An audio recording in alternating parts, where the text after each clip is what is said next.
Yo, yo, Rusty Barrel here. Tonight I am reviewing um, Belgian single. I have a Belgian single I brewed here, and for comparison, I have Hardywood's single Belgian style blonde ale.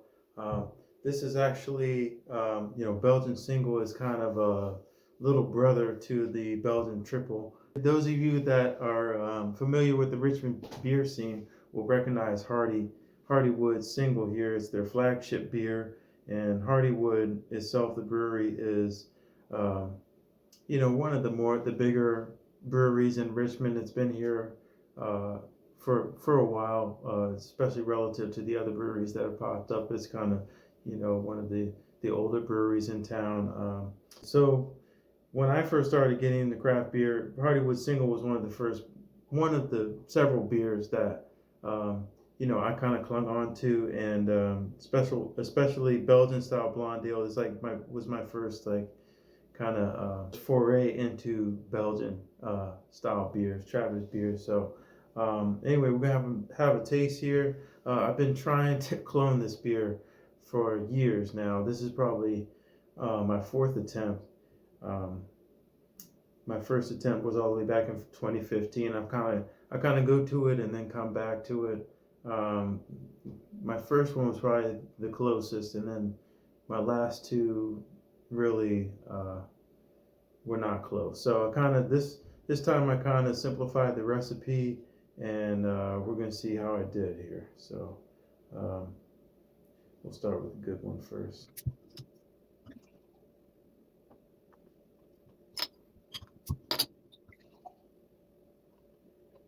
Okay, so there we go.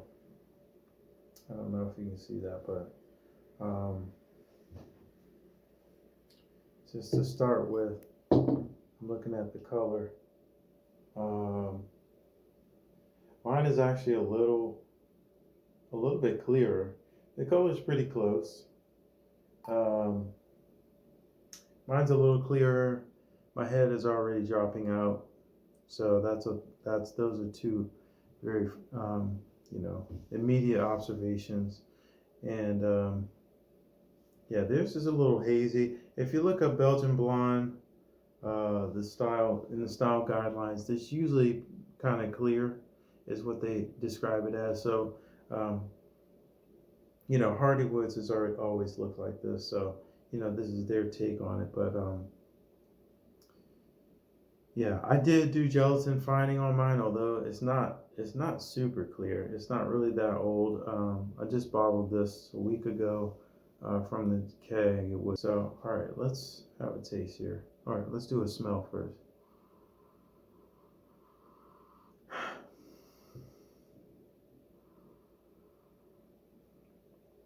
Hardywood has always smelled sweet and like kind of lemon citrusy. Um, I also get like some kind of like cedar or wood note to it. I don't know if that's how they would describe it.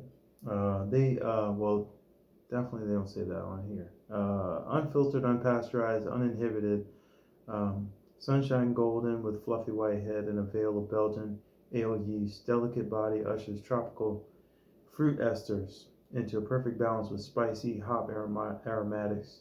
Singles mellow, dry finish. All right, let's have a sniff on mine.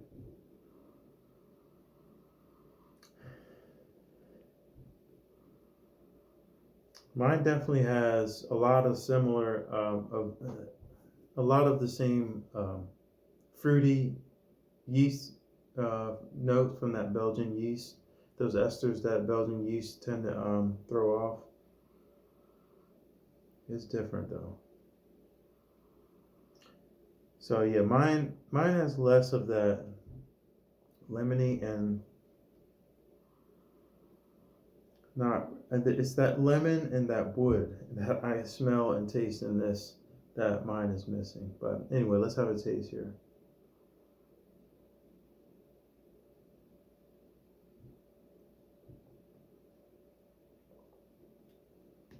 It's definitely spicy. There's the wood, and it's got like a little a slight bitter note. It's like it like goes with the spiciness. Let's try this one. My head game is really lacking in this beer. I'll talk about that in a second.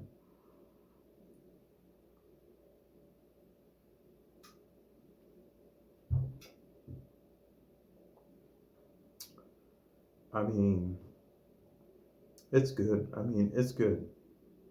It's it's got it's got a little bit of spice. It's got the fruity.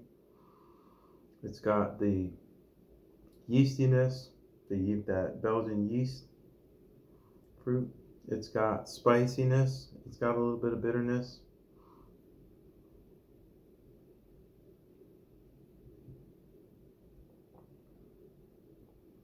It's really close. And I am, besides it looking flat like this, I'm really happy with this beer because, like I said, I've been trying to get close to this for years, and this is definitely the closest I've ever gotten. It's missing some kind of X factor, and I don't know what that lemon and wood flavor is, and I don't know if that's just what my tongue is telling me. If any, I've never heard anybody else describe it as that. But so my recipe, it's kind of simplified. It's just Pilsner malt, cane sugar, and acidulated malt for the green bill, and then I did Hallertau middle fruit for 60-minute addition, and then some more Hallertau middle fruit for 5-minute addition. So, and then I did what's the yeast here? I kind of switched yeast at the last moment. 3787 Trappist High Gravity. That's just something I had on hand. Actually, the smack pack I had, I was going to use Y yeast 1214, but it like did not wake up when I smacked it. So I had to go into the fridge, and I pulled this High Gravity Trappist yeast out of the fridge that had been sitting there for a while. I thought the batch was already lost at that point, but I pitched it anyway, and here we are. So that worked out. The flavor is great. The head, next time I could probably use some Carapils or something for the head retention. I could probably carbonate. It doesn't taste undercarbonated, even though it looks like it. I could probably carbonate it a little bit more before I fill my bottles.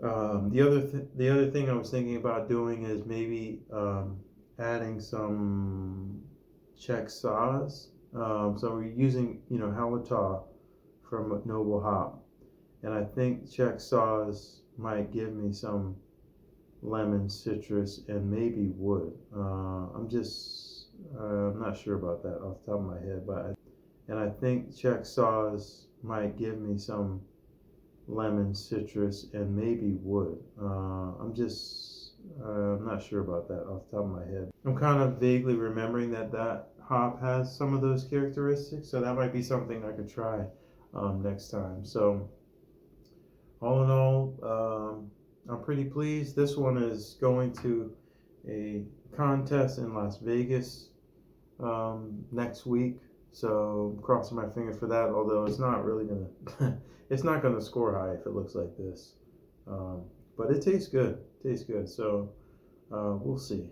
Closer, if any of you guys know anyone at Hardywood, I actually reached out to them one time asking for hints about this recipe, and they didn't really respond. I don't blame them for that, but if any of y'all have any insight on this beer and what's in it, let me know, because I'm curious, and it's a great beer. It's really readily available around here, so I don't know why I'm stuck on trying to brew it myself, but it's just kind of the challenge of it, So anyway, that's it. Till next time. Talk to you later. Peace.